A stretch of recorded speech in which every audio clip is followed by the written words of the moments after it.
Oh boy. Oh, look at that. I'm out of focus. That's a good start. Isn't that a good start? I note that the music is still going. Um, I would like that to stop, please. Restream, what you doing to me? Hold up. It's still going. I had the stream running in the background. Oh, we have got off to a good start. We have got off to a very good start. It's very warm. You can probably tell that I am a little bit worse for wear. My hair is everywhere because I am constantly getting in the shower or the bath to dunk and to cool off. It has been utterly awful. I've got a fan underneath the desk so that it doesn't affect the microphone, pointed directly at my crotch because it is just so, so warm. And I require this is a bottle of water, a bottle of water that I've just got out of the fridge freezer drawer to make sure that I have some nice easy on the temperature cold watery dews. Yeah, the camera is not out of focus. It's merely exhausted after the heat wave. Man, it has been ridiculously hot. Um, I Now everyone has been going on and on about AC this, AC that, and whilst my country is utterly stupid for not investing in air conditioning, I actually did buy a portable air conditioning unit for the bedroom, mainly for the wife and the new baby. Is he still a new baby? He's 3 months old. I think as of today. Was it today? 100 days old today, something like that. So it's time flies. The baby's been around for 100 days. Oh, you got a license for that air conditioner, governor? No, no, I do not, Delver. And from what I've been reading, that might actually be a problem, but I don't care. I don't care. It's been warm. It's been very warm, and I wasn't about to put a newborn baby through that kind of hell. It's my job to keep him alive, not have him melt to death. Um, Restream seems to have changed a few things since I last streamed. This is a very different sort of layout. Hopefully, I get used to it because I'm not sure I like it. I wonder if I can change the settings here to make compact theme. Oh, oh, okay. We can actually do this sort of thing now, can we? Okay. What do we want? What's easiest for people to read? Honestly, I kind of prefer just having the rounded like we used to. Fortnite? Why is there Fortnite? I don't mind League of Legends. But I think we're just going to go back to the rounded, which is what we used to. Hey, Delver, $5 dues, $5 towards a window unit. Well, yeah, the one I've got is like a tower with a big white air conditioning exhaust that goes outside the window. And it seems to be doing the job. I think we've got the bedroom down to around 20, 21 degrees, whereas everywhere else is sort of like 35, 36 Fahrenheit. I don't understand. Sorry, Celsius. I don't understand Fahrenheit, is what I was going to say. I have a message. No. But again, yes, I do apologize for the lack of a tittle on Wednesday because it was just too warm. There was no way in hell that I was going to be able to sit here and stream for an hour and a half, 2 hours in that kind of heat. I would have died. I got out of the bedroom about midnight on Wednesday, and that was the first time I turned my computer on in about 3 days. I shared a story on Twitter this morning that we actually arrived into work and overnight one of the server's connections had blown. Nothing too important, but it was preventing sort of outside IT guys from getting in. Oh, thank you, Antivirus, for deciding that now's the perfect time for a scan. Because of Christopher Bingley. Welcome, sir. Cyrus, hello. Oh, YouTube crashed on your end. You had to go to Rumble. Well, that's all right. That's all right. Do give it a like over there. If you have not already, give it a like over on YouTube as well. It's always appreciated. Right, but I am very out the loop on everything. I was sick last week. I On speaking on that, Delver, for the air conditioning, I did buy a seal kit for the window, but we live in a building which is older than your country, so it's a bit of hit and miss, and I had to kind of then podge it with some frog tape and some cardboard from the box of the air conditioning unit to seal it properly. But it doesn't matter. It worked. It worked much better, and then you can definitely feel how much cooler it is in there compared to everywhere else, and it's keeping the boy alive. Yeah, so I did notice that. I was thinking about sleeve, but the heat wave's done now. It should be breaking as of tonight, going down back below 30 tonight today, so shouldn't need to worry too much. Yeah, I understand what you meant after I explained that I'd sealed the window. It's the Brothers Bad Toad. Hello. No, frog tape is not duct tape. Frog tape is masking tape, decorator's tape. For whatever reason, the one I sell is blue. It's like low tact tape, so when you're painting, it doesn't take the paint off the walls. I figured that would be safest because I rent. I don't want to upset ye olde landlords. Anyway, what was I going to talk about? I was going to say I am a little bit out of the loop on everything, absolutely everything. So if you're going to fill me in, what have I missed? Because I'm completely out the loop on Wayward Realms stuff now, despite the fact that I'm in a back end group with a lot of other content creators and some devs. Completely out the loop on that. I am completely out the loop on most TTRPG stuff. Mostly it's just been one blur because, as I say, I was sick last week. I came down with a stomach virus, which was not a fun time. I feel like I've had an awful lot of missed streams lately, and I do apologize. And it's showed in the algorithm too, because I've gone from getting a good 10 subs a week to zilch all of a sudden. I've missed everything, Heretic. That's true. I very much have missed everything. You're in South Carolina. It's hot and humid here, but have AC and water skiing. You know what? The path not found. I can appreciate that. Not much has been going on in the Wayward Realms Inter. Maybe that's for the best. Maybe they are going through the end goodening of the Wayward Realms now. So let's hope that they can get their act together, and let's hope that the lack of communication is because they've got their head down and they are working on the game in time for a good early access release. Because I asked YouTube AI what it thought of my channel, and it thought I was a Wayward Realms only channel. So I kind of now need that to succeed, apparently.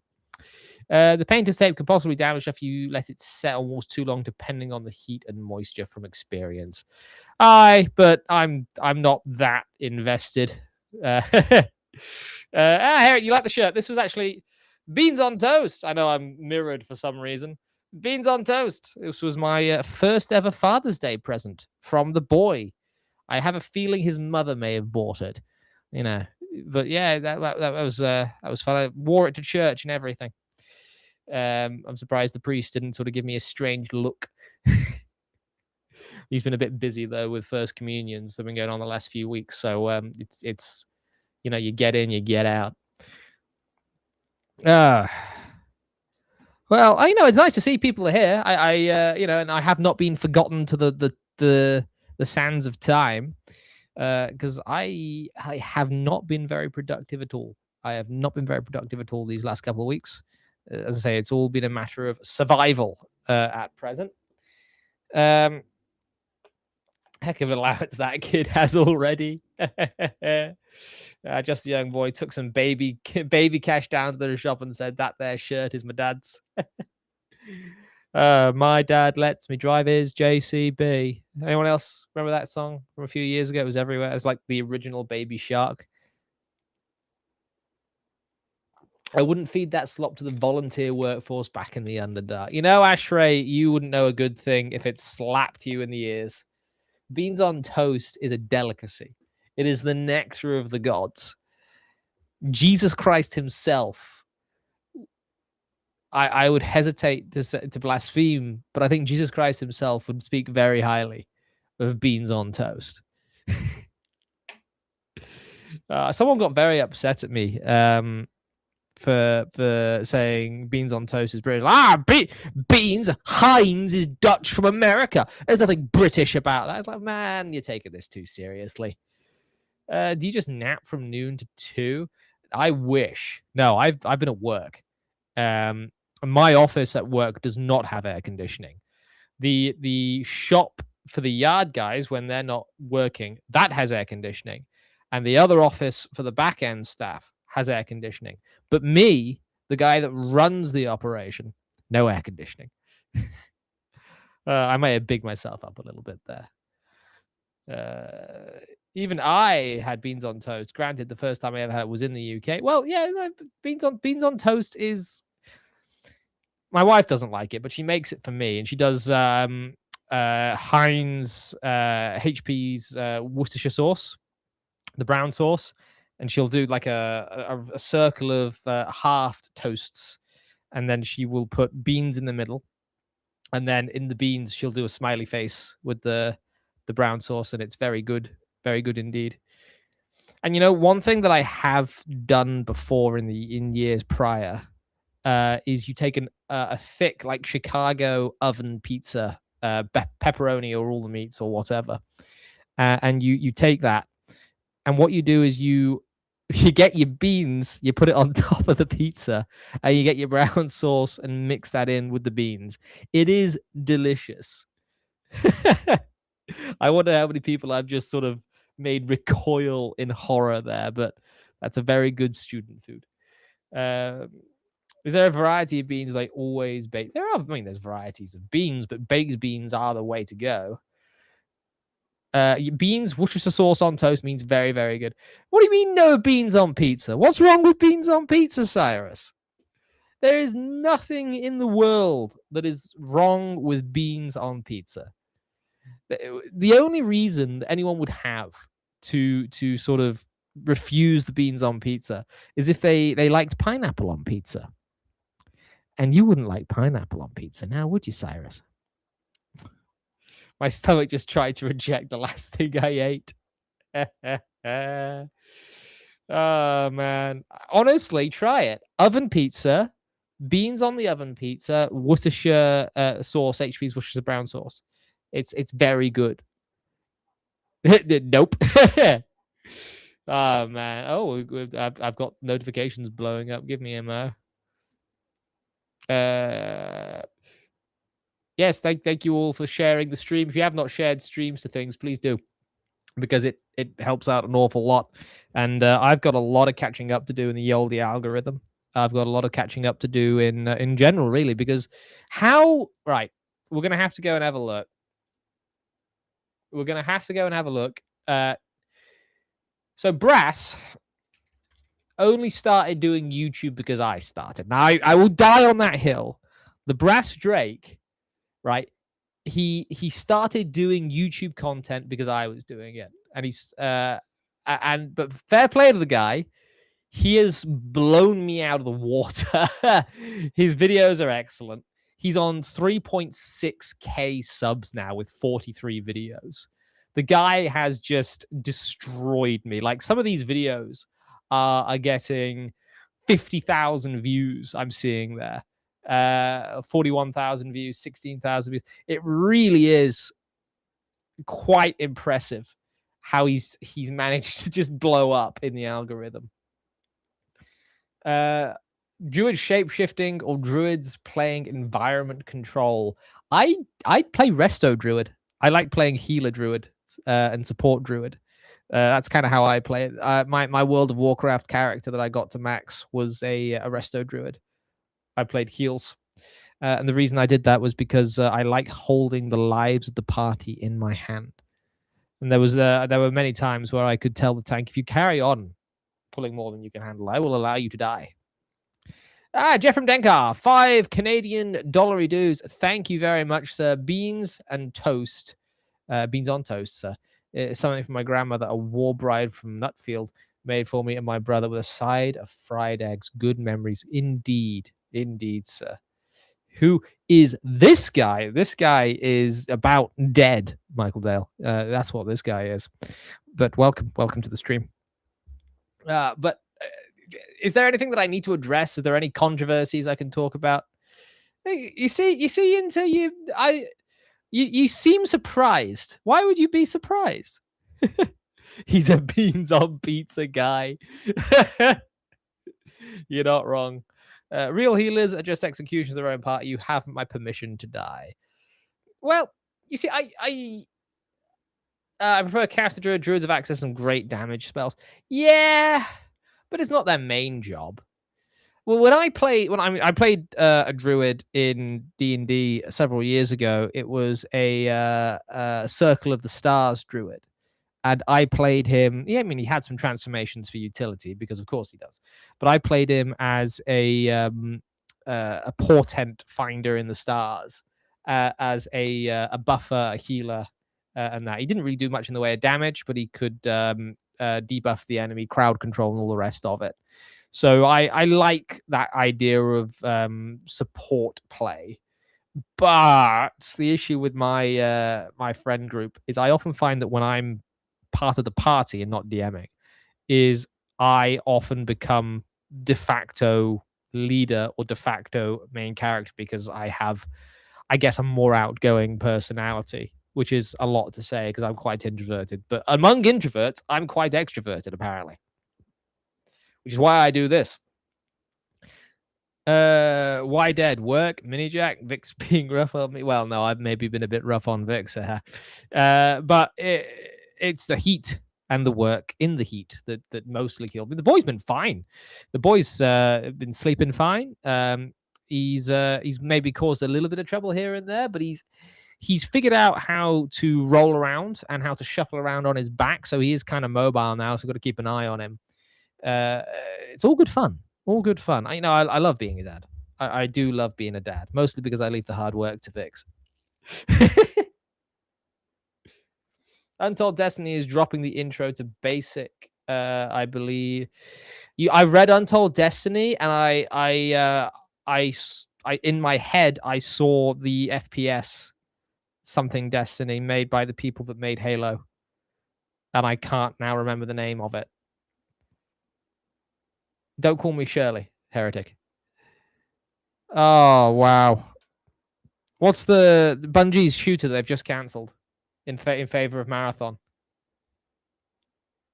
I honestly, I've gone blank completely. I know Destiny is part of it, isn't it? I think that's part of the name. I'm sure that's part of the name. I am waiting for chat to catch up because I have gone completely blank, and I'm still dead enough that my brain is now fixated on trying to remember this. Oh, excuse me. Destiny 2, yes, it is just called Destiny. But yes, that is the one that I mean. But Untold Destiny with Dean and Vicky, I was going to talk to him over this week's title, but of course the heat wave just made it absolutely impossible. So I do have, actually, he has dropped to me. He has dropped a preview copy of the rules. I just need to read it, which maybe I will try and sneak over the weekend if I have time. But the problem with being sort of a newish dad and full-time work and also all this is that I don't actually have much time for anything. Although what I did rediscover this week was my love of Civilization. I nearly was late for this stream because I was playing Civ 5. I had an absolute sort of amazing run as Egypt in Civ 5. Got a religion very, very quickly and conquered 2 or 3 other civs. I'm having an incredible run. I'm nearly 1,000 points ahead of the second AI, the second place. I do like Civ. I've been trying to get some content creators together to play a Civilization stream because I think that'd be quite fun in terms of backstabs. I think that'd be very fun in terms of backstabs, actually. I think Ryan David would be a good fit for it because he's a little weasel. Delver could be fun with it. Delver and Ryan, I think, would immediately end up at war for one reason or another. I can see it happening. Dean, Untold Destiny's Dean, I think would be great at it. Vicky would be pretty good too. I think you could get a really good cast of characters from this sort of circle of creators together for it. Um, but I think that the backstabs and the political intrigue could be very fun.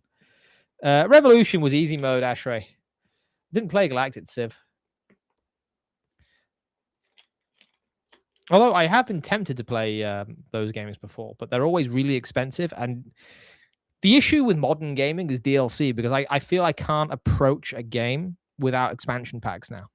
And you don't know where to start with a lot of the games. There's no sort of foot in the door unless there's a really big sale on. That is what the hobby of video gaming has become. Is if I drop the 200 odd quid to pick up this game and all its DLC, is it going to be worth it? And I'm not sure it will be for most games. I don't like most games. That's the problem. I have found out, especially after starting talking about games, is I don't like many games, or I am incredibly difficult to please. But I think the actual issue is I'm just a grumpy bastard. I everything that I see I don't like. Stellaris is one of those games I used to really enjoy and I no longer recognize. And that's another problem with modern video gaming. It's really nice to have continual support for a title, but when that title is completely different from the game that you purchased, can you still recommend it? Because how am I supposed to relearn Stellaris for the third or fourth time with the latest changes?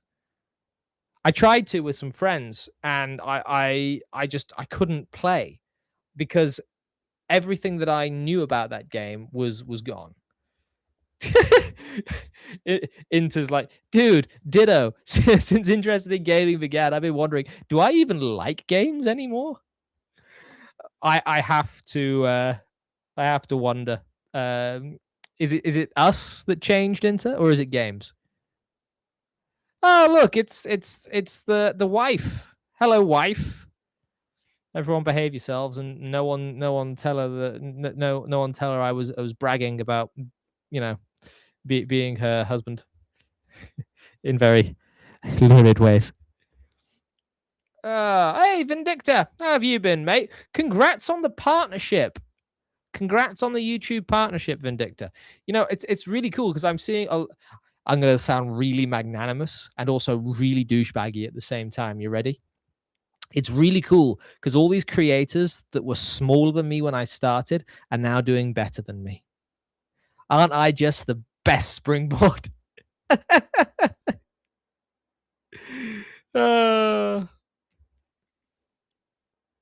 Don't worry. What? No, you can't say that. Don't get me in trouble. You see, Cyrus, we are going to play more D&D. Like, Brass is starting up a secondary campaign. As of today, actually, we're going to play Curse of Strahd. Yeah. So we're playing more D&D. You know what I find the issue with tabletop is? I get very frustrated with it. And it's no one's fault but my own. Because of how much I think about it and talk about it, I think I've kind of... There's a weird thing that happens, right? When you start getting serious about a topic or a hobby that interests you and excites you. And that is, you begin to hate it. Familiarity breeds contempt. And again, I'm being a little bit hyperbolic. Of course, I don't hate fantasy or TTRPGs or video games, really. But there is an element of really beginning to find yourself frustrated with a lot of what is on offer or a lot of the experiences that you can have, especially when you're also working full time and other such things, because you sort of you have to allocate time to do things, which you didn't have to do when you were a teenager or a kid. And if it doesn't meet your expectations, that feeling of frustration can be even more so. Becoming serious about a topic of hobbies is like attending a comedy award show as a comedian, I suppose. It's one of the reasons I with Alyssa, just to use Alyssa as an example, I love Alyssa to bits. Very good friend. We've become even closer, actually, since her daughter and our son were born so close together. There's been a lot of sort of background talks, baby talks, etc., and just swapping tips and tricks that we've discovered. So I get on with Alyssa like a house on fire, and she's incredibly talented. I would not want to talk to her about her writing unless I had her express wishes to critique it. And it's not because it's terrible writing. It's not because it's bad. It's very good writing, actually. But the way in which I approach work is with a red pen and a lot of intricate editing. I've done it for Brass before in several of his chapters that he's written for several things. I am, and I think this is it's not malicious on my part, but it definitely must come across so. I am ruthless when it comes to suggestions, criticisms, and edits. And it's why when I talk about things on this channel, people can sometimes get upset with me. Does everyone remember when I talked about Claire Obscure 33 and my criticisms of that story? And how the internet rallied to just utterly dunk on me for it. But when you start thinking about storytelling, writing, sentence structures, dialogue, you start noticing formulas. People can notice when AI is writing by em dashes and by antithesis and all the rest of it. There is another occurrence for me because I did English lit at A level. I did English at A level. I did a creative writing degree ish. I dropped out because it was hell. So this is something that I'm somewhat educated on, but I hate the fact that I am because I know how people are taught to write, and it's awful. And as soon as you understand the mechanics behind the decisions people make in their writing, you suddenly have a massive amount of context to that decision that they themselves may not realize that they've done. It's not this, it's that. Profound indeed. Jeff from Denkar, again, 5 Canadian dollar reduced. Thank you, sir. You're picky about DLC and games. Myself, too many games, too little time. Mind you, when MechWarrior 5 Mercenaries drops DLC, it's a rare auto buy for me. That is always nice. My auto buy DLC game for a long, long time was Crusader Kings 2. I played an awful lot of Crusader Kings 2. Over 1,000 hours logged on Steam. And before I was able to afford it on Steam, I may have had, a good few hundred hours via other means. But I loved Crusader Kings 2. I didn't like the direction it went, though. Again, it was this... Paradox suffers, sadly, from this ever-changing video game. Crusader Kings 2 began as a sort of medieval Sims and ended up as a immortal horse simulator. It became too memey. That's another thing in writing in video games that I find I dislike is the quirky, huge chungus millennialisms. As a millennial, I can say this, that sneak their way in. And it's everywhere. It's in everywhere at every stage. You will find this insufferable quirkiness to all work, and I despise it. It really gets to me. Once I see it, I can't unsee it. I hate it more than I hate diversity, equity, and inclusion. I think it's a hell of a lot more insidious. It brings down the tone of a work to the most base common denominator possible, and then destroys any attempt at an emotional payoff. One author that is really good at keeping that sort of stuff out and whose work is so good that I really struggle with it? Robin Hobb.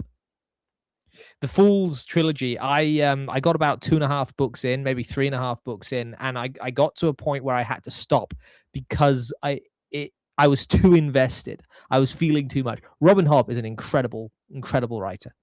I've met her as well. She's a lovely lady. Lovely lady. Hey, AGP, how you doing? Well, you say that about AI, Jack. I cannot tell at all between AI and any non-AI for any art form. Well, some of us just have the eye, Ashray. It's fairly in regards to what I call genre-specific affection, which includes the manner in which people use language in a fictional setting. You're very correct, Heretic. An example of this is the use of the word okay. if you're reading a piece of work that is trying to be anachronistic to the medieval period, your average medieval fantasy setting, if you find it's okay, cool, these sorts of 90s, early 2000s words, you're going to find there a sticking point for me. I can no longer enjoy that sort of thing. Also, anything sort of, well, that just happened, to kind of bring down the tone. It's not appreciated. And there was quite a bit of that in Baldur's Gate 3, if I remember rightly. Yes, thank you, Antivirus. I'm glad you've completed and found nothing. Anyway, have I finished ranting now? I think I might have scared a couple people off. Most millennials only read tweets. Well, that's the same for most generations. Now, don't get me wrong. I'll go after the Gen Xers. I think the Gen Xers are just as bad, if not worse. I tell you what, I attack the young'uns far too often. Let's attack the old boys. Most of the culture produced by nerddom throughout the 70s and 80s was derivative, uninspired, and predatory marketing. There you go. Put that in your pipe and smoke it. The Ghostbusters, terrible. Utterly terrible. They just want to sell you toys. People got so upset about the 4 women doing Ghostbusters, thinking that, the original Ghostbusters was some kind of groundbreaking story. No, it wasn't. In fact, you'll find that most Western culture fell off after the 1930s. Like, people, and I don't mean published dates, I mean people born before 1930 created most of the culture that is actually good today. And we have been stagnant since. I said it. I will stand by it. Teenage Mutant Ninja Turtles. I love Pokemon. Pokemon was my thing growing up. Pokemon's awful. It is just bad. We have taken, ostensibly, what we've done is we have taken childhood, things that we have aimed at children, who are stupid, by the way, and we've extrapolated this out to the rest of someone's life as something that is intellectually satisfying. AGP, I may have pissed you off, but it's only because I'm right. Yeah, I mean, the Girl Busters did suck, but I didn't go and see the film. Hey, base is as base does, as they say. I don't know what base means. So when you say quirkiness, do you mean quipfulness? Because I happen to think quirky stuff is funny, silly stuff without directly telling jokes. I think I probably mean both. I'm probably using it interchangeably. Quick replaced quality? I guess so. I see what you're saying there. I'm enjoying listening in traffic. I do hear you on the editing as well. I had Vicky frazzle a few pages into UD pre-release. My second time reading through a cleaner copy, I had specific instructions to quit mentioning certain things. I embrace stagnation, the status quo. However, that's not very dry. However, I do say that cursive should be mandatory and the only acceptable form of writing in schools. Oh, Winter, I'm sorry, brother. Jack's over here destroying all my childhood heroes. GB, I don't know what GB is. Teenage Mutant Ninja Turtles, Pokemon. For fuck's sake, dude, let a kid have some happy memories. I mean, Star Wars, the reason people like Star Wars is because it's a very by-the-numbers story. It's not very groundbreaking. And, it was a by-the-numbers story, but in space. That's what Star Wars was. And I like Star Wars. Some of the best science fiction ever written came out between 1950 and 1980. Heinlein was infinitely better than what came before him. I'm not really a sci-fi guy, but the best sci-fi came out of ancient Greece. I don't remember who made it. And it was about sailing to the moon to go to war with the sun. Oh, Ghostbusters. Yeah, that makes sense. You say GB, and I hear Great Britain because obviously I do. What is this snobbery? This is not just snobbery, Vindicta. This is M&S snobbery. Oh man, honestly, everyone should go and share this stream and say Jack saying Ghostbusters sucks, and then maybe I can get some engagement. But think about it. When you read, let's take a step back, right? Let's take a little step back. Well, that is elite snobbery. SWAT cats. I don't know about SWAT cats, but I do remember biker mice from Mars.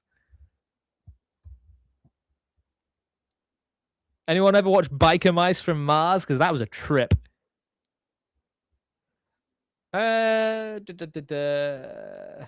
Let's. Oh, M&S is like it's like it's if you. It's like M&S is a supermarket. It's Marks and Spencer. It's where all the poncy rich people shop, and their adverts say this isn't just da da da. It's M&S da da da. Although that I haven't watched TV in years. That's what they used to be. About 10, 15 years ago. Speaking of, the BBC are apparently after me at the moment because they want me to pay a license fee. I keep telling them I don't need one, and they say, "Oh, you're under investigation." Okay, come over then. And it's not hooked up to anything apart from games consoles. Anyway, let me get back on point.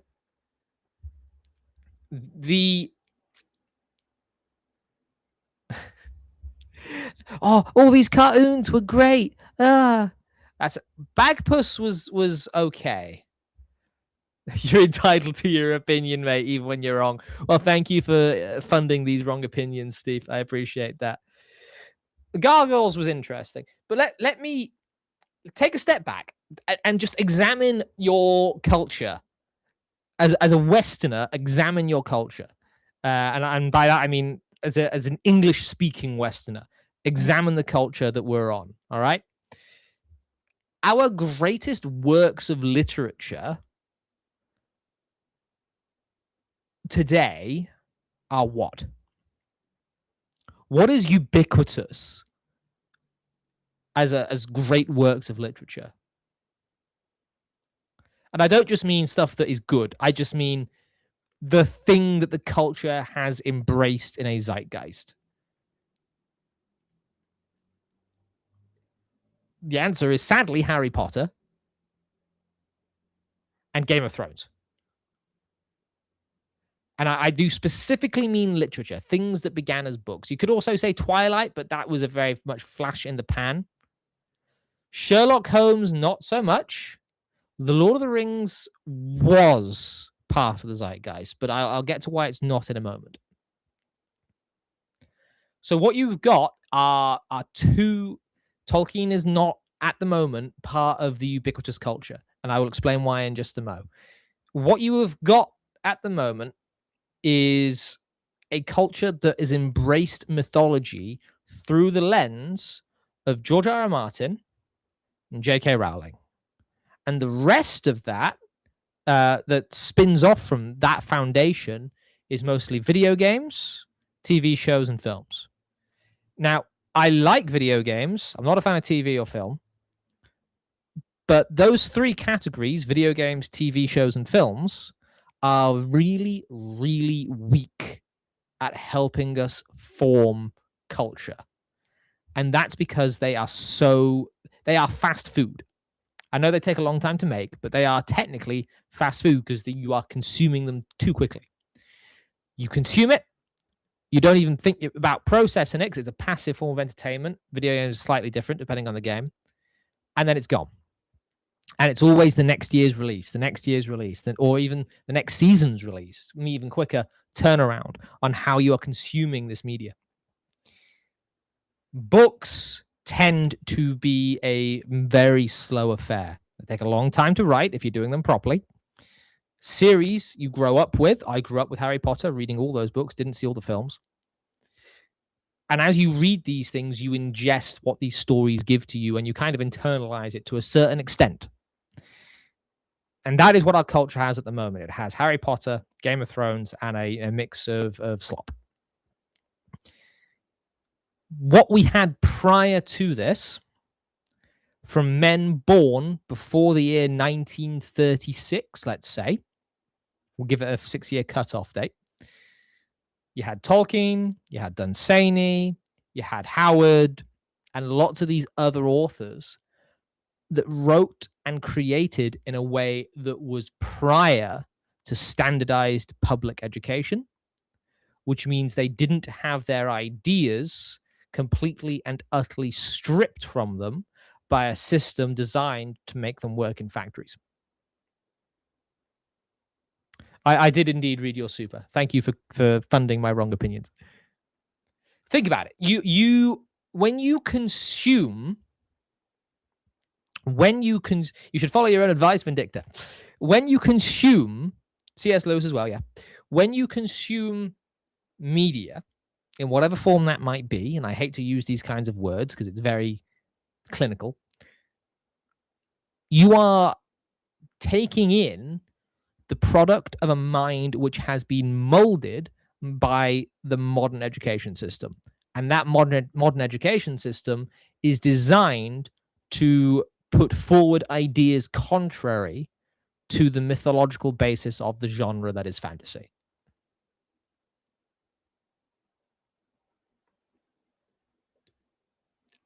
You've beat me to it. I am circling back around to writing comments because standardized writing is soulless. So what you find is people have been trained to do things in certain ways en masse, and you actually end up with mass-produced literature. And we go around and we have a sort of a two-pronged problem. We celebrate mass-produced by the numbers writing, and the other half of what we celebrate is marketing in the forms of stories.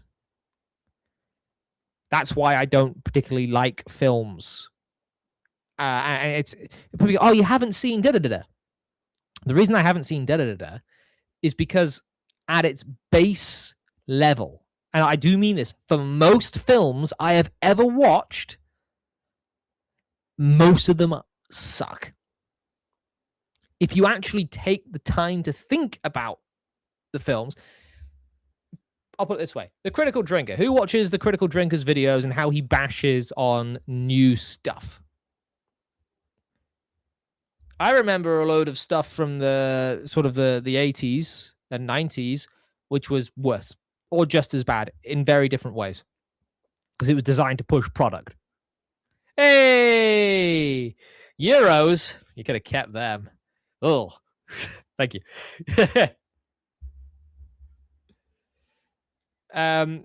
Wow, I have pissed people off. A lot of people just turned off. Like, how dare he? If you think about it, I have the same issue with modern entertainment as I do with Protestantism.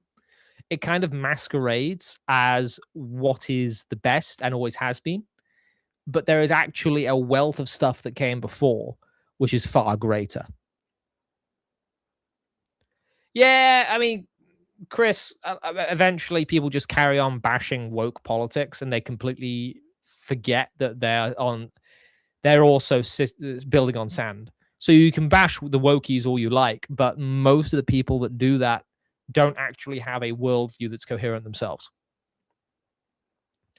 You're not wrong though, Jack. You're right. I am not wrong. See, Michael gets it. Michael Dale gets it.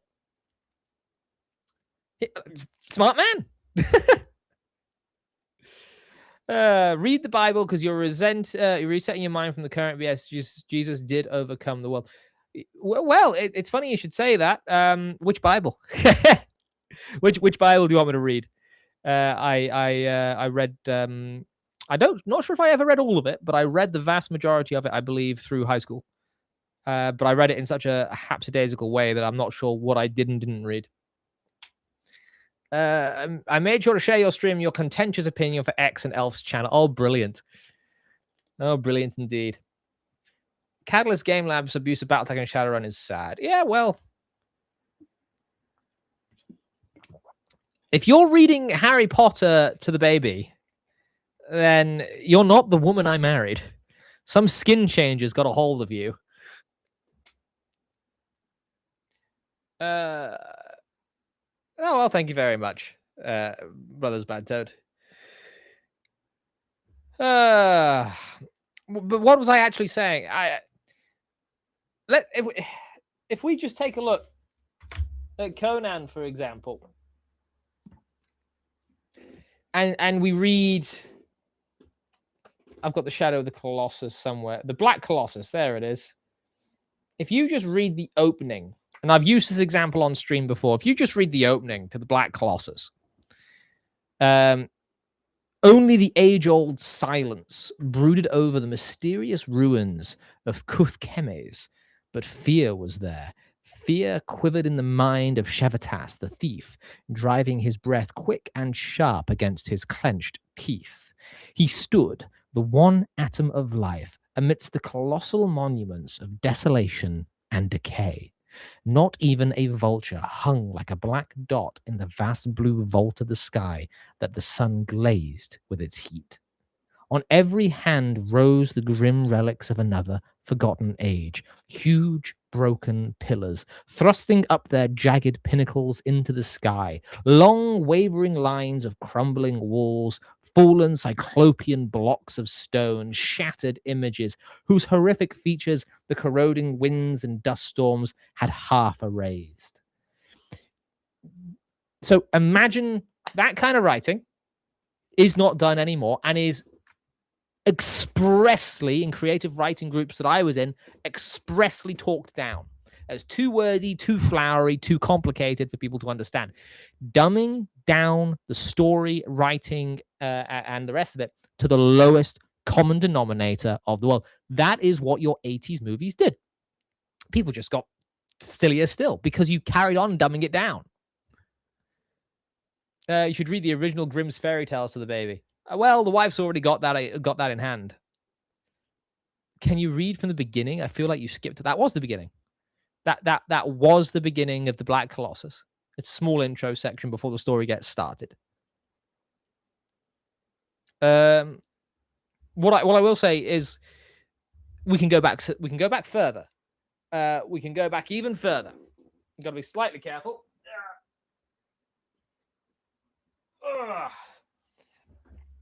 Delver put me on to Dunsany because despite the fact that he is, I think, incredible, he's not talked about in English education, and he should be. This man should be talked about in English education. He should be sang from the rooftops. Listen. Once, when the gods were young and only, their swarthy servant Time was without age. The gods lay sleeping by a broad river upon earth. There in a valley that from all the earth the gods had set apart for their repose, the gods dreamed marble dreams. And with domes and pinnacles, the dreams arose and stood up proudly between the river and the sky, all shimmering white to the morning. In the city's midst, the gleaming marble of 1,000 steps climbed to the citadel, where arose 4 pinnacles beckoning to heaven, and midmost between the pinnacles there stood the dome, vast as the gods had dreamed it. All around, terrace by terrace, there were marble lawns well guarded by onyx lions, and carved with effigies of all the gods striding amid the symbols of the worlds. There is so much language packed into that. You can go a bit further in time as well. David Eddings is incredibly good at very complicated sentences that get across a lot of information in a very small amount of time. But people don't have reading comprehension. Yes, the wife is indeed, while I am at work, reading Narnia and Grimm's fairy tales to the boy. When does the baby scholar get to hear the Frost Giant's daughter for a bedtime story? Maybe when he's older. When I was quite young, I read the first book of a series called The Gates of Rome. Probably shouldn't have read that at the age that I did, but my parents were just happy I was reading.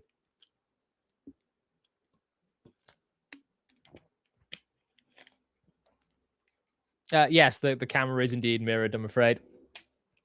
But do people in chat? No, beans on toast, sir. Do people in chat see my point? That we have a degradation of what is actually circulated to the general public. And sadly, a lot of that degradation comes from the stuff that Gen X loves to hold up as good. There's an awful lot of very edifying stuff that can come out of that kind of thing. You got a license for that bottle of water? Heretic, one of the problems I often have is because I am somewhat well-spoken, everyone thinks I'm just being a jackass to them.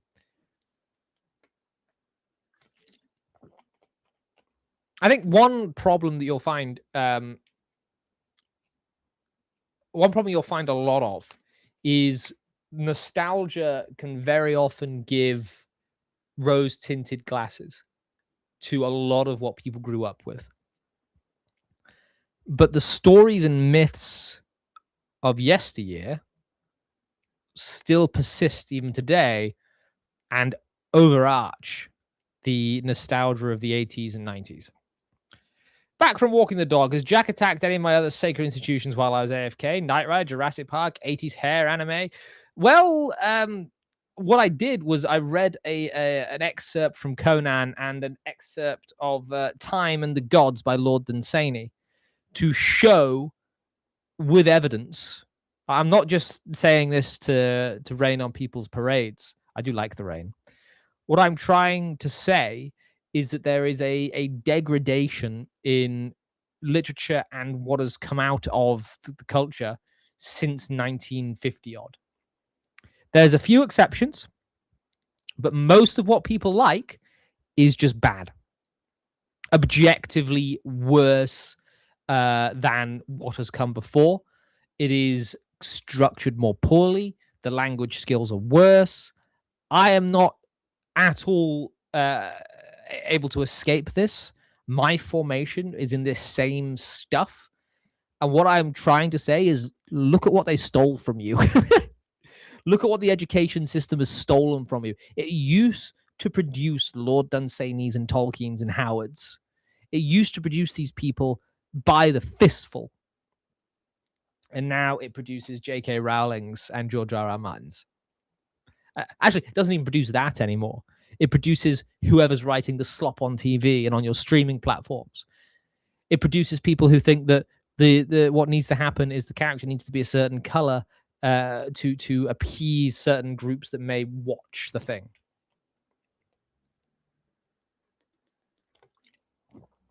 You know what I find incredibly odd?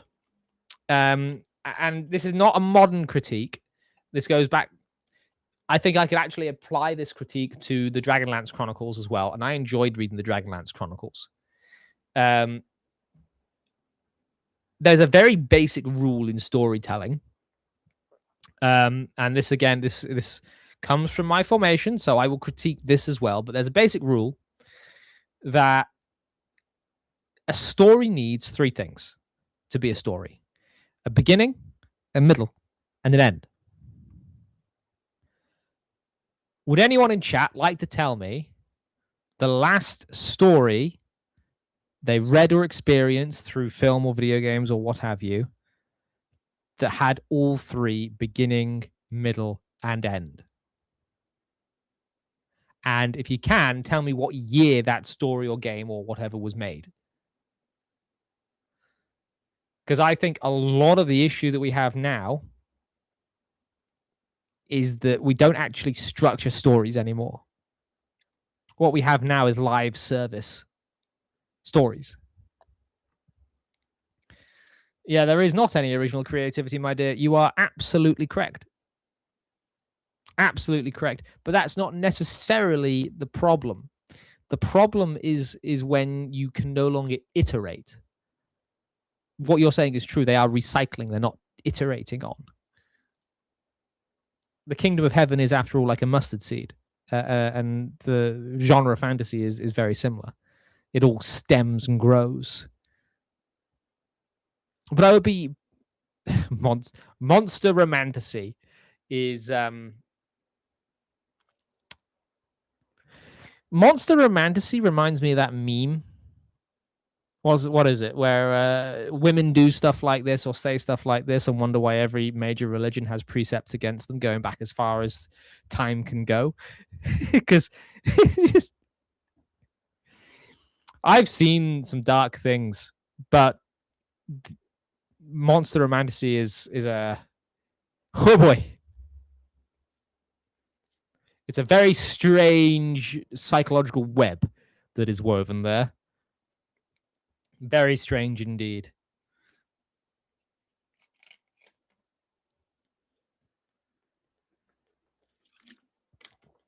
Ah.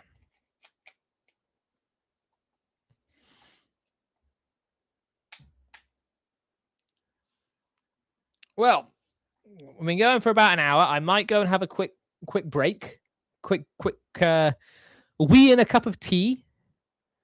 And we'll see if anyone else wants to get back in just a moment. What I'll do is I will pop the how best to do this, I wonder, actually. Shall we go for a little bit of If I got a be right back screen, I can make one. I can make a be right back screen. I could just use this, actually.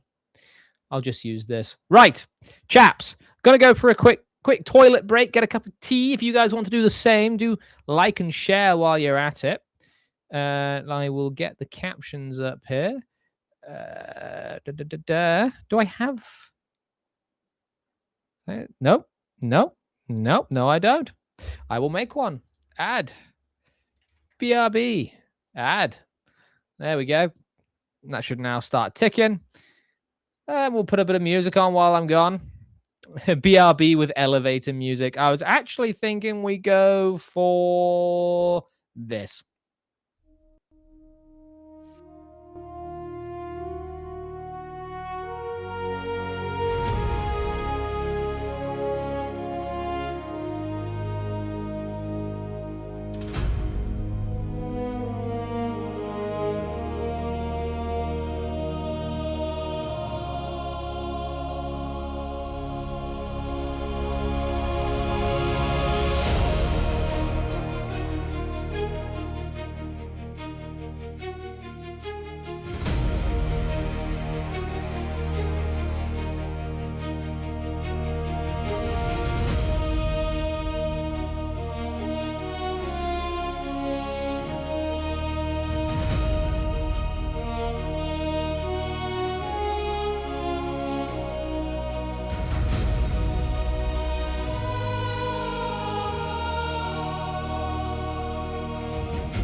Well, we're back.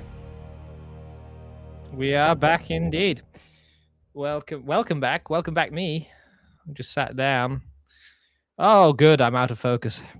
Come on, camera. I spent money on these upgrades, and this focus just it likes to play silly buggers. I hope everyone went and got themselves a lovely cup of tea. None of that coffee tat. And we'll continue the conversation. Vindicta went off to bed. Sleep well, Vindicta. Bloody hell! Come on, the camera, behave yourself. Thank you.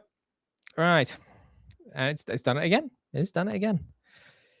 Let's try this again. Do bear with me. Had a good wee and a tea, I presume. I've returned with a tea. Let's try this. Let's try a bit of this. Eventually, we'll get this thing working. The camera will refocus upon my face. Come on, I'm here. Come on. $2. You keep giving me money to express your wrong opinions. I do appreciate that, Steve. Thank you for the $2 USD. What is going? Hold on. Let's try this. Let's try close the lid. And let's try open the lid again in the hopes that maybe that will refocus to me. Camera, come on. I do apologize for the tech. Wow, it is struggling. It is struggling an awful lot. There we go. Now, hold it there. Thank you. What was I talking about? Was I... Who haven't I upset yet? Who have I not upset? Oh, I've got a lot of notifications.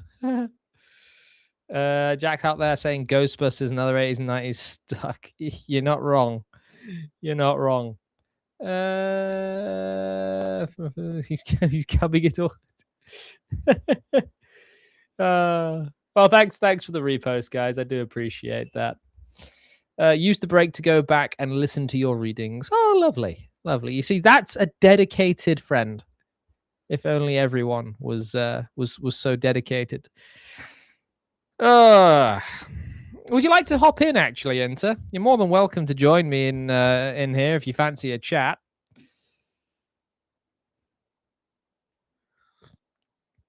Perhaps we can even talk about some Wayward Realms for a bit. Maybe that will be good. Maybe I can then attach it to the Wayward Realm stuff.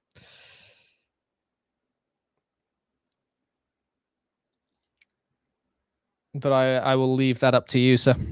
That's if your fan isn't going to cause you to take off, mind, like it did on the last Wayward Roundtable. That was quite funny. Camera is not as important as sound quality. I'll take your word on that. I think a lot of people probably don't bother watching so much as listening. Mikasa 1995. Hello. Isn't that just Heretic? Is he transformed from X to YouTube? You could be the next Sir David Attenborough. I don't think so. I do not have the voice for that. I'm not sure why people say they enjoy my voice. I don't. I think I have an unfortunately high voice for what I am. Most of my opinions are rubbish. I'm a skinny little nerd with very ill-informed and malicious intent. That's what I am. Ooh, Frank Frazetta art, lovely.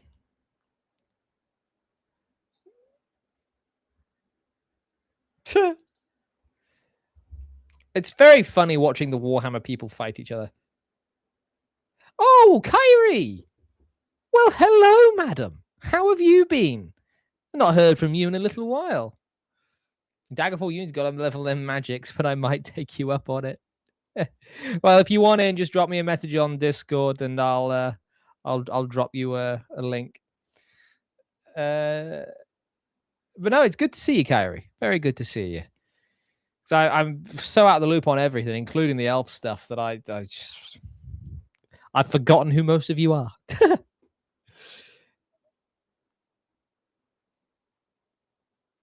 Let me see. You know what might be a fun addition would be Ryan. But if Inter comes in, I don't want Ryan and Inter to mix because Ryan's an asshole. As a fellow coffee hater, enjoy your tea with pride. Oh, thank you for the $5 dues. I do appreciate that. See, this is why I like doing these impromptu streams because it kind of helps boost the channel's income a little bit, which pays for restream and means I can carry on streaming. I do, however, note that I'm a bit low on likes for the stream. So go ahead and like the stream if you have not already. Be much appreciated if you did. Oh, notifications.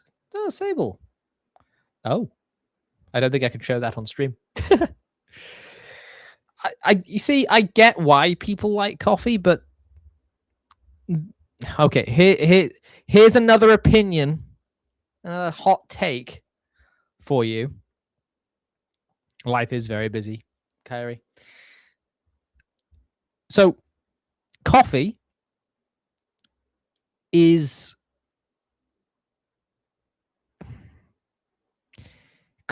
one of those things which you ever hear someone in the morning say, "Don't talk to me before I've had my coffee"? Your entire personality is in a cup of brown water. Ever think about it like that? Huh? That's right. You little addicts, you. Oh man. I'm sorry, I'm being mean. Hey, violence. Violence solves everything. Telling people they're weak. You know, got to stay on brand. I could appreciate that. Where are we? Oh, looks like we're gonna have an Inter coming in. Inter is en route. We'll see how we'll see how the sound is with the AC on in his room. Oh, that could be funny. Oh, that's another thing. We could shit on language, Jack. I've got to get better at my language, especially with the babby about. What we could do is this. Who wants to just rubbish Baldur's Gate 3 and talk about how bad Baldur's Gate 3 is and how it's a terrible video game actually? Put my little thinking cap on. This actually sucks.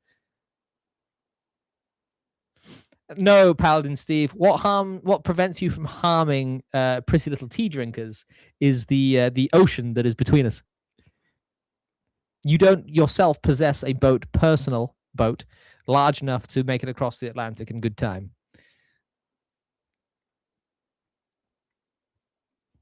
But we could we could talk about how Baldur's Gate 3 is bad, actually.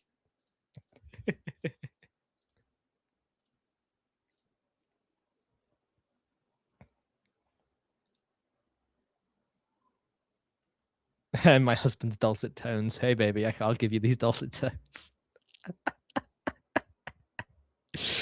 Oh, man. So, yeah, the bear stuff is the meme, but it's not the bear stuff that's a problem, really. That's just more the romanticy getting into things that I know of.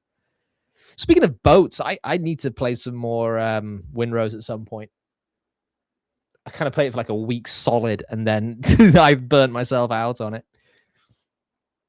It's also one of those things where because I work, everyone that I was playing with just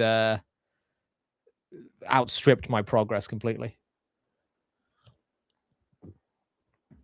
Do you mean the bear simulator? Yes, I do. But again, the bear scene is such low hanging fruit. Everyone focuses on the bear scene, and it really doesn't deserve that much attention.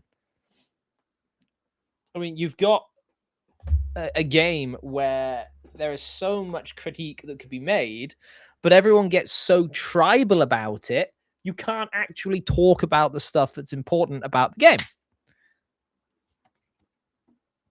which is very silly to me.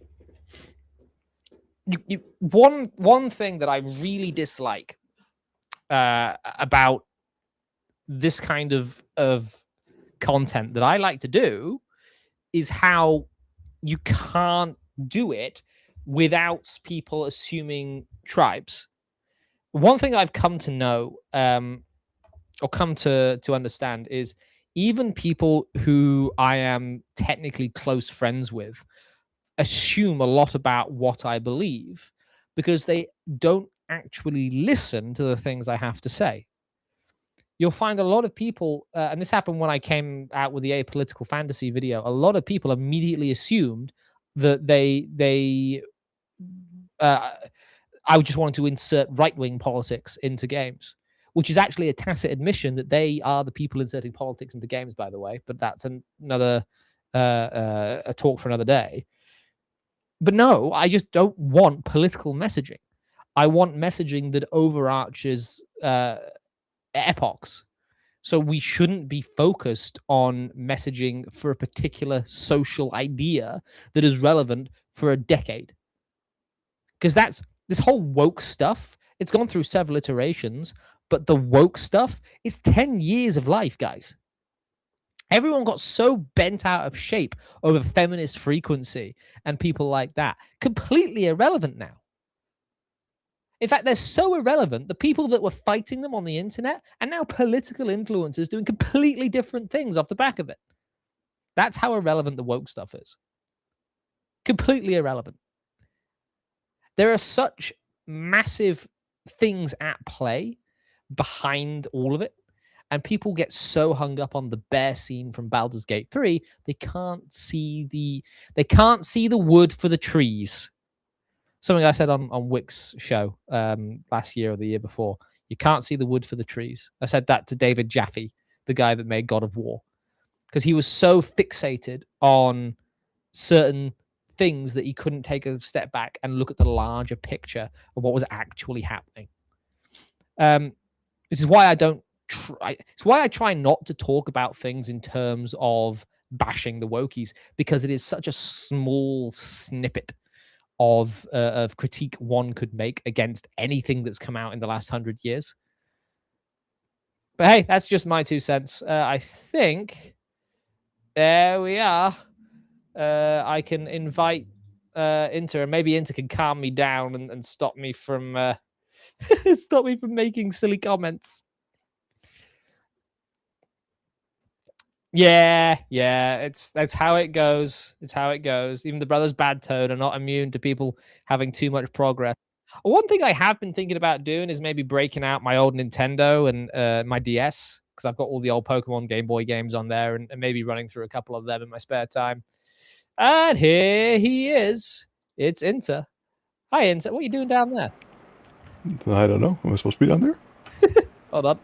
It works for me. See you, Cyrus. There we go. You can tuck me up into a little corner next to your ceiling or something. That works. Let me grab these headphones, because I think we're going to echo otherwise. Is that going to mess with your snazzy hairdo, though? Probably not. I mean, this snazzy hairdo is the result of a week of sweat and ice water. How have you been, sir? How is things in the realm of Inter? Things are interesting as of today. We have no phones anymore. That's a saga. Hey!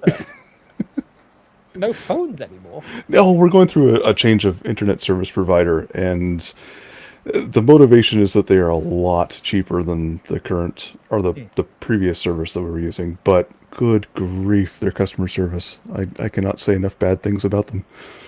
You get what you pay for, I suppose. Well, no, you don't. Indeed. In what I find with internet service providers is the least amount I have to do with them, the better. Well, I do want to apologize for interrupting your train of thought. Please continue. I'm leaving the fan on just for the dog. I can sweat, but she can't.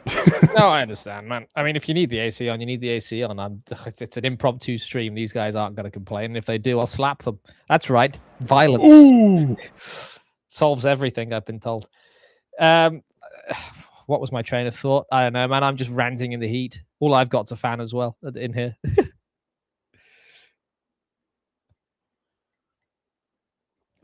I miss my dogs. They've suffered through this heat wave. Five German shepherds, and they all live with me dad, and they are not handling the heat well because they're all long hair German shepherds. Yeah, boy. I believe Inter is dead. He is.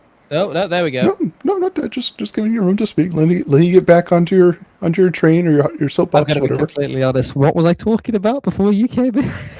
All I remember is something about Baldur's Gate and bears. Oh yes, Baldur's Gate 3. Did you play Baldur's Gate 3? No, not the most recent one, though. No. I have to an extent played through the first 2 acts. Played some multiplayer videos are on my my channel, but there's a lot of stuff that is in that game that doesn't make sense to me. Were you here earlier on when I said that stories need a beginning, a middle, and an end? Yes. I always figure that Baldur's Gate 3 kind of starts you off in a story that's already begun. So you're sort of in the climax. So you got all the spaceships and the dragons and all the rest of it. It's too much too fast. I remember watching a documentary on Tarantino's films, and he was lauding the concept of anachronous storytelling, where you do start in the middle of something and then you use flashbacks or retroactive chapters to fill in the blanks and kind of keep the audience sort of in the loop, but also guessing about what's coming next. And I think it's a method of storytelling that works for limited conceptual ideas where you don't have to spend a lot of time thinking about what's going on. You're just sort of involved in the action and the drama. I think it's okay, but it does really mess with the flow. Have you ever seen the movie Memento? Or yes, Memento or Memento? Memento. No, but I'm thinking of the first season of The Witcher with Henry Cavill. That kind of reminds me of that. Mm-hmm. When no one could figure out what was going on. Have you ever heard me complain about mystery boxes before? Mystery boxes. It rings a faint bell. Not recently, no. So a mystery box is a storytelling thing. It's kind of like a MacGuffin. But a mystery box is a MacGuffin in itself, I suppose. But you don't know what the MacGuffin is. So. Oh yes. You had this on one of your videos a while back, didn't you? This is the Claire Obscura one. Where yes, there we go. Where everyone got really upset at me for criticizing it. I could actually sympathize. I sort of like that video because I have not yet bought into the whole Claire Obscura or whatever. It's just I'm not feeling it. A friend of the stream, the Elven Maid, she wanted me to play it on stream, so I did. And look, I like some old anime. Definitely not something I really partake in anymore. But what I find with things like Claire Obscura is you have a selection of waifu material characters or husbando material characters, and that is why people initially get attached. It's the same kind of thing that the Wuthering Waves does and like gacha games do. Do you mean there's another way? Yes, be good stories. What? But the entire thing with Claire Obscura for me was the whole plot, all of it, was a mystery box. Why the paintress? Who the paintress? Why the calamity? And when you get to, it's a writing device that can serve a purpose, but I find is very lazy. And I kind of I equate it to jangling keys in front of the baby's face. Yes, I do remember that analogy. Yeah. And Baldur's Gate 3 is full of mystery boxes. Mystery boxes is why aren't you turning into a tadpole? What's the artifact that Shadowheart's got? Why is the demon interested, and who's doing that, and why? There's a lot of mystery boxes. Who's the absolute? Why is the absolute? Why are the three dead gods? Who is Nightsong?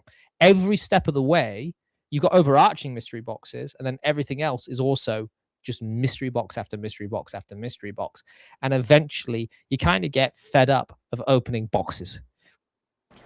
Well, Do you dislike an abundance of mystery boxes because it makes you feel like you're left out of what's going on? Or do you just feel like it's an unnecessary prod to explore things that you don't really organically care about? The latter, but I also suppose it's kind of an insult to intelligence. You don't need to know what's going on, just be interested anyway. Yeah, I mean, it's it's always a combination of things, right? So there's never one thing that brings something down, really. But when you have the mystery boxes and the inadequacies of the beginning, middle, end, and then you also have things like y- I'll call it "It Was All a Dream" in quotation marks because you've got several character explanations where you have these ultra powerful adventurers that fight alongside you who have contrived reasons for being level one. Uh, and so you kind of have to all of these things are put on the bridge that is my suspension of disbelief, and eventually that bridge breaks. Yeah.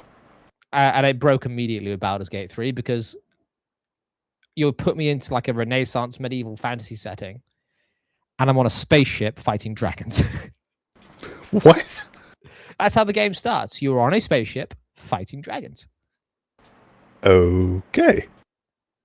whilst they're putting tadpoles in your brain to turn you into an alien. How do you feel about?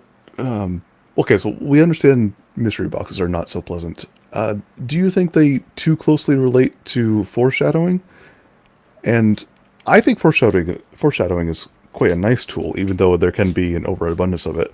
For example, I'm recalling the anime The Irregular at Magic High School, and in the first episode of that anime, they dropped so many foreshadowing elements of and half there were so many that half of them just never came to fruition throughout the entire season because they just did not have time enough to write about all of these things. But it certainly it threw like the entire fisherman's bucket of hooks into my mouth. I was like, oh, let's find out about all of these things.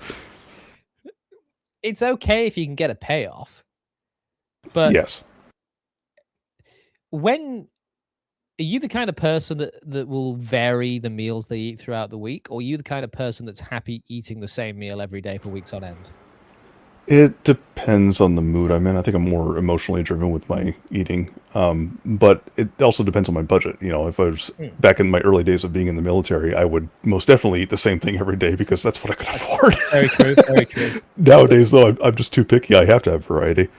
So this is my point is if you overuse a thing such as foreshadowing, eventually you're going to get tired of it. Yeah. Do you ever go on the old? There's a website called Tropes, something or other. It No. lists all TV tropes and storytelling tropes, I probably and should, though. it's one of those websites which some high media literacy types created. This is before woke and political, explosions.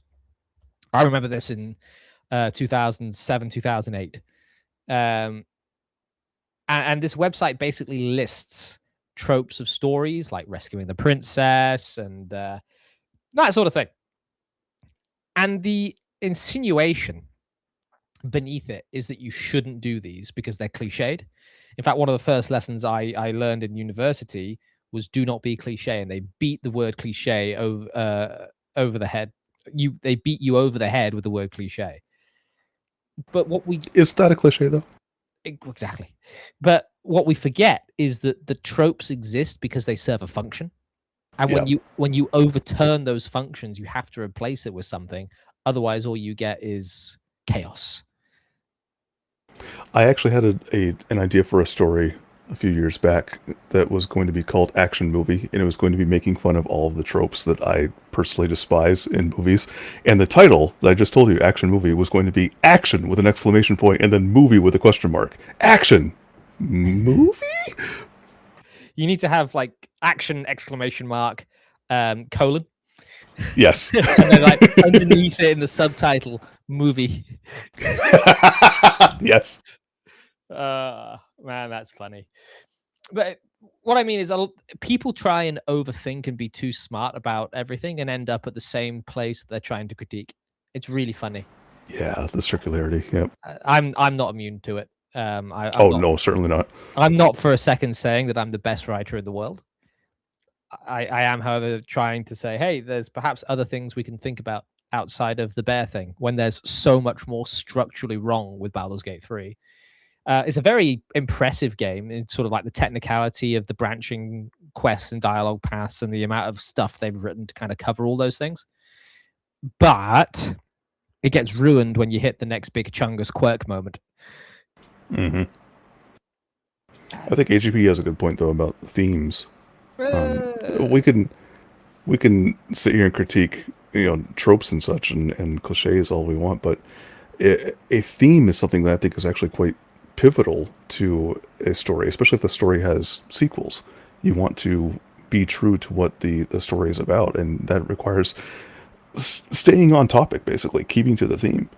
I think that's something that a lot of games don't do very well when they get into sequels, because they start trend chasing, and that's just as it does a disservice not only to the fans of the original entry in the series, but also to the whole genre that they're trying to uphold.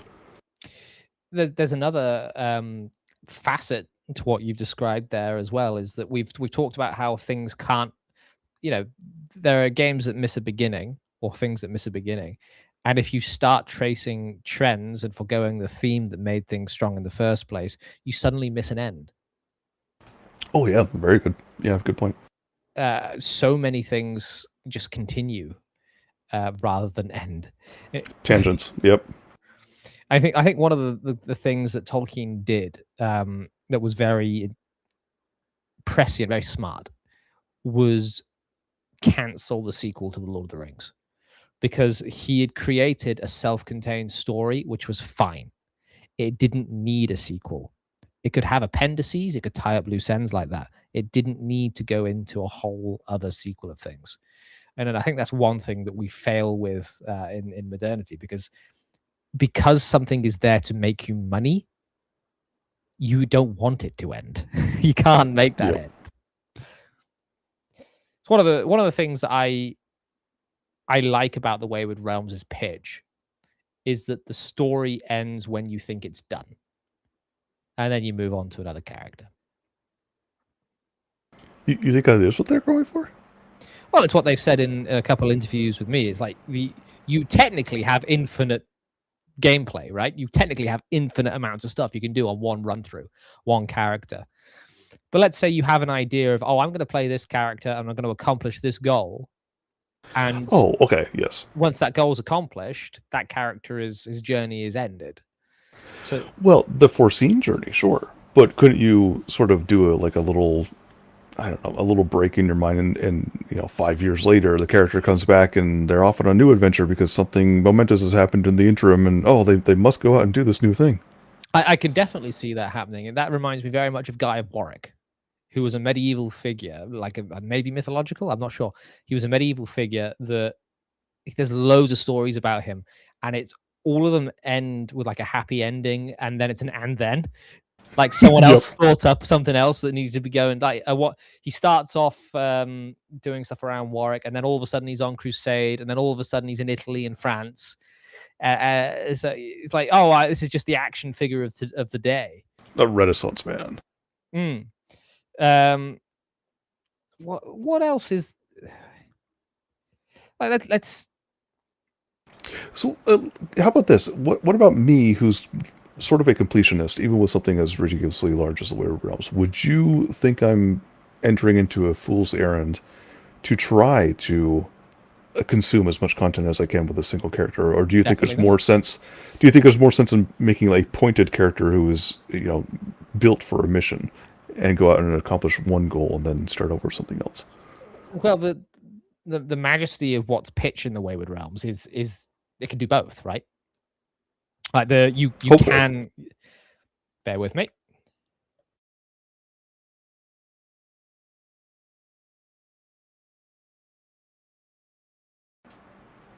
I should have done some sound effects there for that. You mute yourself and then I just sneeze for you anyway.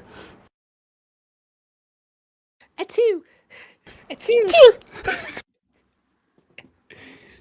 No, I don't think that's out of the question at all because it's a sandbox. It's not actually trying to tell you an overarching story for the most part. The story is what you want it to be. You can get involved with events and things like that. But if you want to go around and you want to collect all the legendary stuff, more power to you. I shall collect all the magical artifacts and then be consumed by their conflicting energy sources. I think we're a month. What are we? We're 3 or 4 days away from July. So we are actually just about where the delay is going to be marked. So it's like July onwards is the 2 or 3 months they need. Yeah. Have you been onto the Discord page to see all the questions that people have dropped? No, because I was sick last week and this week was so hot that I haven't been on the machine. I am at least 2.5 weeks behind on everything. Gotcha. Well, they did they set up a thread that says, for our next podcast, which will be coming out in 3 or 4 days, is another Ask Us Anything. And immediately the majority of the questions were, well, what is the state of the game? So I have no doubt we'll get some kind of an update on that in the next few days, and that should give us hopefully a better projection of the timeline they're thinking about. I'm hoping. What I'm gonna do, this might be a bit cheeky. We'll have a bit of a Wayward Realms talk.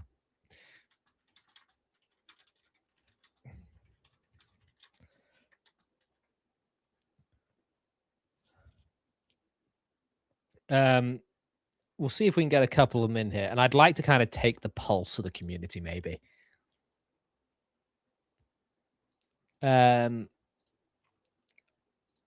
Because it would be, I don't want to be mean to the team, but you saw my last video I did on this channel, right, about the recommending, in fact, they have a delay.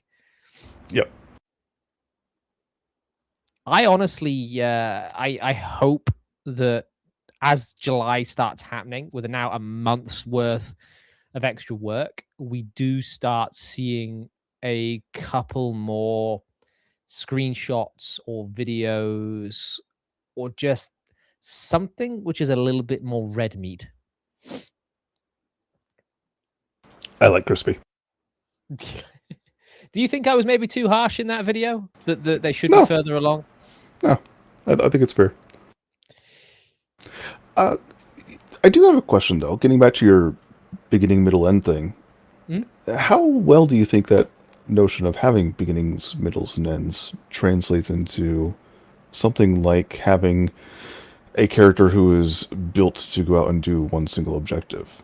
Like, where do you find the beginning, middle, and end in a character who is really only trying to accomplish one major overarching goal? I actually have a very good example of this for video games. Okay. I used to do quite a bit with a YouTuber called Variax, who decided that he needs to take a break from the platform. But he, many years ago, when I was doing my GCSEs in school, he did a Oblivion playthrough of a paladin that was going to do only the Knights of the Nine quest line, which is very cool. And he modded the game so that he would walk everywhere and he would sit down to eat and do all these different quests. He started off in Leowin, and he did the Mazoga the Orc quest and became a knight errant, and that kind of made him go off to Anvil to see the profit about being a knight there as well. And then it all went off in that direction. That's cool. Without wanting to spoilers, but it is, who's going to go back and watch a decade-old Let's Play? Me. I would recommend it, honestly. I can send you the link actually if you remind me. He goes into a dungeon and he finds a nest of vampires. Well, he's now a holy knight paladin, and he takes it upon himself to clear out this nest of vampires to protect the nearby town. You're role playing, you're doing the story. Like, my quest is here, but this is an evil that needs to be put down. He contracts the vampire disease. Yep. Forgets that he's contracted the disease. Oh. And turns into a vampire. And the entire Let's Play then goes on this massive tangent to try and redeem himself of the vampiric curse before he can get back to doing the Knights of the Nine stuff. That is hilarious. And it's a really cool Let's Play. Another great one, a YouTuber, again, this is over 10 years ago, by the name of Squee. Don't know if you've ever heard of him. The name actually does ring a bell. And you keep saying over 10 years ago as if that was a long time ago. What's going on? I mean, I was in high school at the time. Shush! But he did a Let's Play of Oblivion alongside, at the same time as Variax. In fact, he did he found Variax's character drunk and knocked out in a bar, which he modded in. And he stole his sword. But he did a thief character starting in the Imperial City. This wood elf thief called Squeeper, and he did all these like heists in the Imperial City, and didn't kill an NPC until about, I want to say, 20 hours into the game. Wow. He also met a modded quest companion called like a shadow scale trying to get away from the Dark Brotherhood. And as he was going around all the cities doing heists, that NPC companion is killed.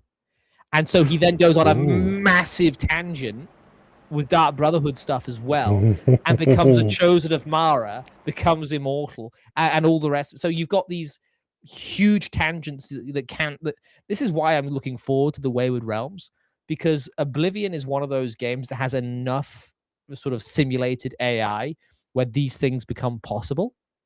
Yep. And you get this emergent storytelling, but with more context than, say, something like Kenshi or Dwarf Fortress. It's more personal. Yeah. Your story about Variax is actually almost identical to Varwin's story. Paladin Joe, because he went through the Knights of the Nine and had something quite similar to happen to him as well. Oh no, I'm sorry. I think the vampire story might have been from his Skyrim days, because I listened to him back when he was doing the Elder Scrolls Off the Record podcast with his fellow co-hosts. But it was very hilarious listening to him trying to be a vampire paladin who is deciding how he's going to go about dispensing justice and whom he's going to dispense justice to and on what grounds and where does he stand morally, and he's grappling with all these things. He was doing all these in-game things of trying to seek penance and atonement and all that, and he had a good time with it. It was fun to listen to, his struggles. But this is why the Wayward Realms has struck such a chord with so many people, and why everyone really wants it to succeed and is really worried about it.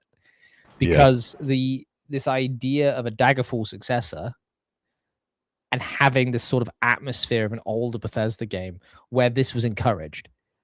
Because Skyrim, for all of it, as much as I like Skyrim generally, it is on rails completely. If you go to Whiterun, you can follow an NPC around, and they're just walking around all day. Yep. Whereas you go to Oblivion, they've got schedules and all the rest of it, and the game feels a lot more alive.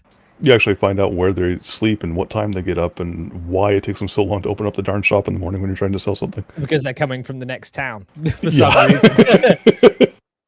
It's like, have you ever been out in the wilds in Oblivion? And and you had the little pop-up saying Quill Weave is unconscious. No, I haven't. For some reason, Quill Weave will travel from Anvil to another town and then back again. And every now and again, you will just get a little pop-up saying she's unconscious because some monster on the road has just gone up to her and go bang. It's like the Baron's chat and WoW. You can hear about things that are happening miles away from you. Yep, very much. There's another character as well who's accidentally, I think it was the Countess of Leowyn. She's accidentally got her house like in a different city. So instead of sleeping in the castle in Leowyn, she will travel back to, I think, to Bravil and That's then go. Hilarious. It's very funny. I guess I haven't spent that much time in Oblivion. Or maybe I just haven't been in the right parts of it. I've spent too much time in Oblivion. Yeah, that was your main game for a while, wasn't it? Like, what, you got 1,000 hours or something in it? When I was growing up, Oblivion was the game that I played. In the 2009 edition on Steam, I've got 56 hours. The remastered version, I put another 100 hours into, another 95 hours or so. But on Xbox 360, which is where I played most of it, I also had it on computer disk. I killed a laptop with Oblivion, modding it. I must have put hundreds, if not thousands, of hours into Oblivion. I probably know that map better than I know my town. Yeah, I feel that. But then there's other games that try to do similar that just don't. Have you played what's it called? The one with King Arthur in it came out recently. Tainted Grail, The Fall of Avalon. No, I haven't. Okay. So I do like the Tainted Grail, Fall of Avalon. I played. How much have I played of it? According to this, I played about 49 hours of it. But it focuses so much on the Skyrim combat that there isn't actually anything to do in the towns you get to. What Skyrim combat? The combat is the worst part about Skyrim. Well, apparently people like it. I like it because it is so just you switch your brain off and you just carry on. Yeah, pretty much. I never got immersed in Skyrim. Never got immersed in Skyrim. I don't know about you. I did get immersed in some of the stories. Yeah, the guild stuff, and I do like a few of the one-offs. Some one-off quests here and there that they ended up being longer than I thought they were, or they just had nice touches to them. You know what I hated about most of those one-off quests? Ending up in Blackreach for pretty much all of them.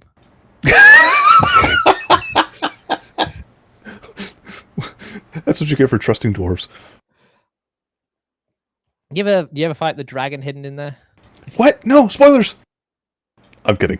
No, actually, I think after I heard about its existence, I went down there and used the shout to lure it out. But I never got to the point of naturally opening the orb. I don't know. No, I never saw that. I remember I installed some mods once. You know when you mod a game so much that you no longer remember what's in the game? Actually, no, I'm not a big mods fan, but I know where you're coming from. Usually neither am I, but this is, I just got a new PC, so I thought I'll see what I can do with this. I played Skyrim, and I went into Blackreach, and there was this sort of dwarf fortress in the middle of Blackreach. And who should come marching out, towering over me, but Sauron himself? Are you kidding? And I just sort of go, ah! And then he slapped me about 3 miles that direction. By this point, I'd done the Dawn Guard. I was really strong, really powerful vampire. And Sauron just walks up, doesn't give a shit about it, and off I go. I don't even know what mod that was or why he was there, but someone put him there, and they made him very strong. That's just nope, you're not good enough moment. The opposite of an I win button. Oh boy! And then of course there is the mods that we shall not mention that Skyrim has a lot of. What mods would those be, Jack? I don't know, mate. I'm too innocent for that sort of thing. I definitely wasn't around in the Oblivion days when they were happening for Oblivion as well. What I don't get is people went back to Daggerfall when Daggerfall Unity has come out. There is stuff like that for Daggerfall Unity. But you don't need it. It's already there. I know. Right. We're coming. You got anything you want to talk about for another 12 minutes or so? Or I have to go to bed? I thought we were supposed to have a little chit-bang about the Wayward Realms. Or have we already been doing that? I sort of lost the plot. We kind of just started talking about the Elder Scrolls. That's the point. Everyone doesn't want to compare the Elder Scrolls and the Wayward Realms, but they're so inseparably linked at the hip in terms of genetics. I don't see how you can get away with comparing them. People are going to. Yeah. I know the devs don't want you to, but they're going to. I would really like to find out where all the dragons are. I don't know what will happen if I do. Was it 13? 13, yes. Yeah. And the only location I know of is the one that they explicitly mentioned about being in the volcano that the orcish capital of She is built upon. That's the only one we know about. So I'm looking forward to my playthrough where I will have an inevitable distaste for orcs because, this is me. And I think that's going to be every playthrough, isn't it? Except for the one where you do the novelty flip side and be in work. What's it like to be on the other side? Is this what I've been doing to people? Your reputation still precedes you across game saves. I just turn up in green face. I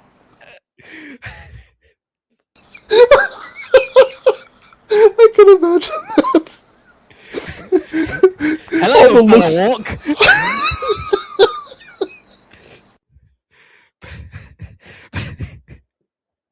But I'm thinking and I said this to Victor as well, one of the best like sacrilege things I can think of doing is marching up to the dragon that they all worship or like secretly worship in the Orcish capital and slaying and him. Mooning it. Well, that too.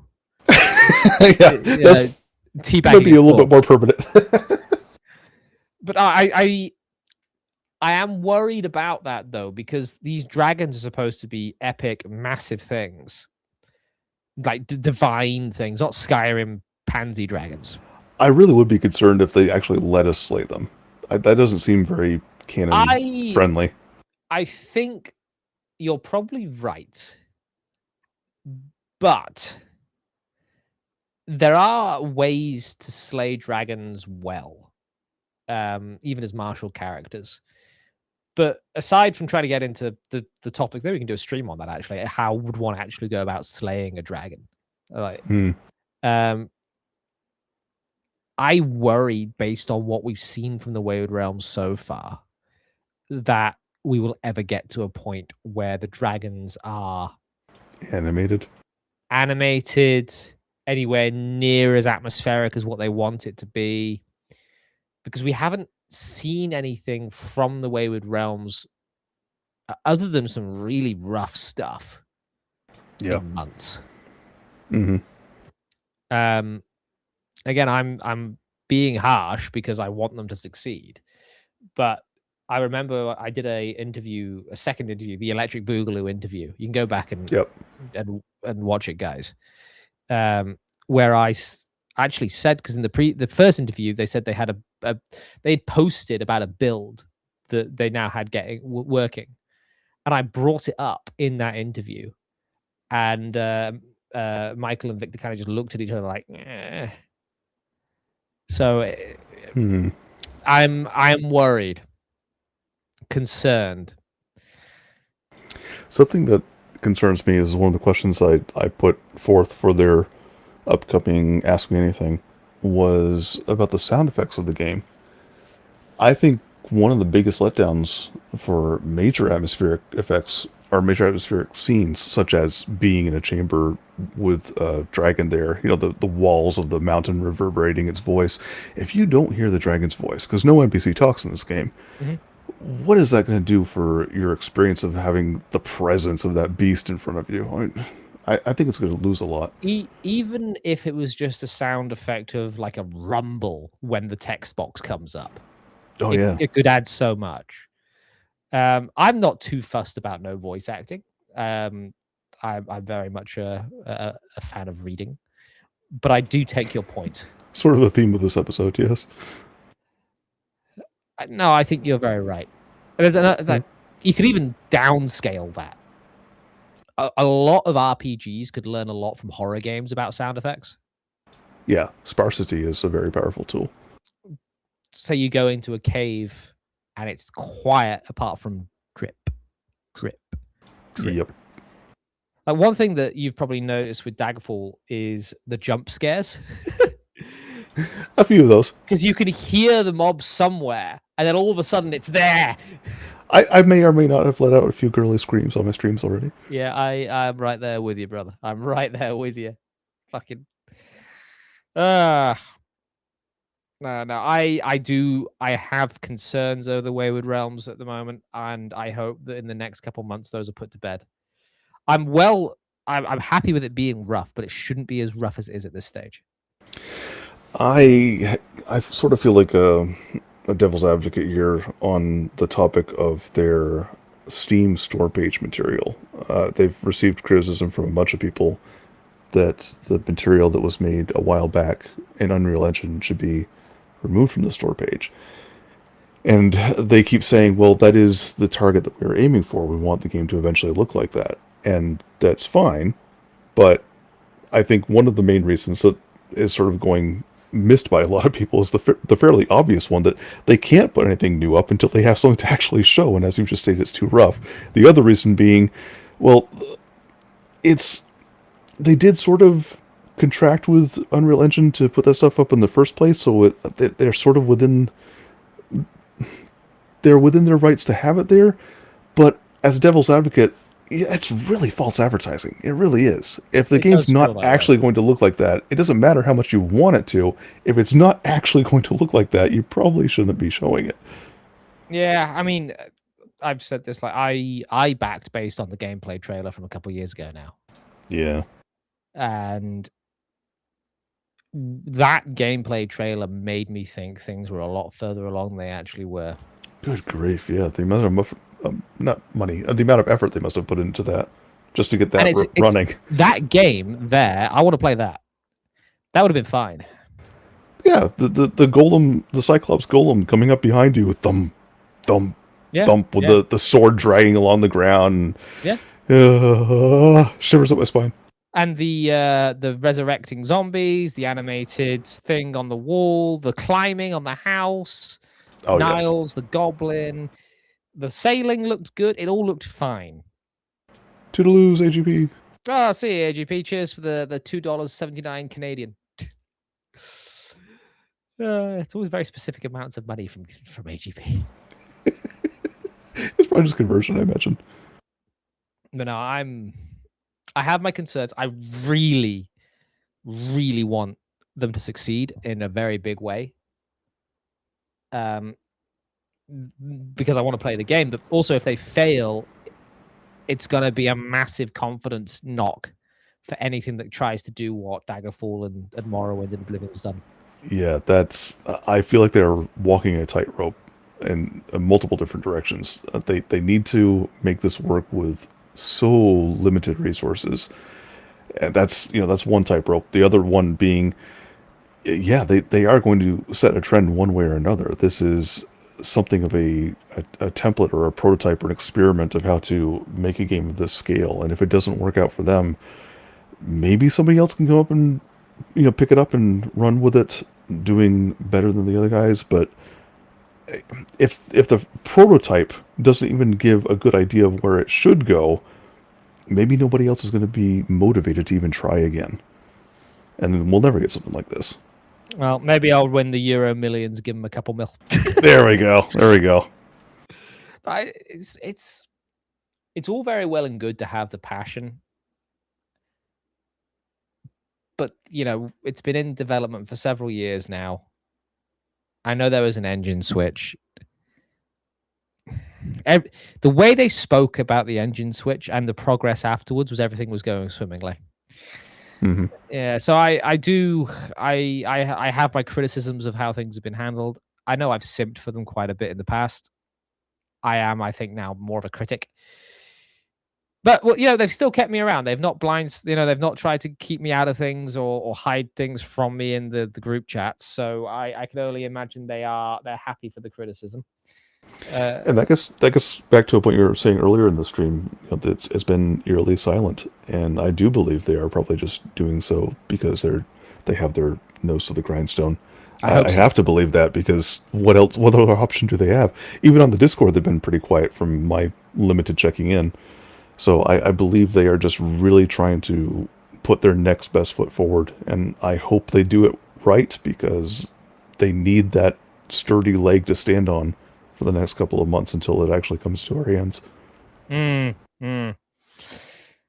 with that somber note, I should probably go to bed because I'm going to be up in a couple hours for work. Oh dear.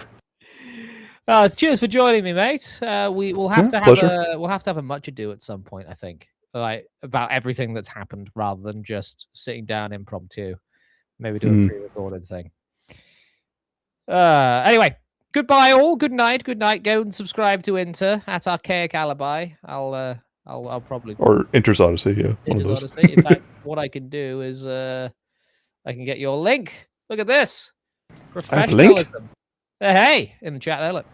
I am linked. Link. Hey, listen. Oh God, no. Goodbye. That one.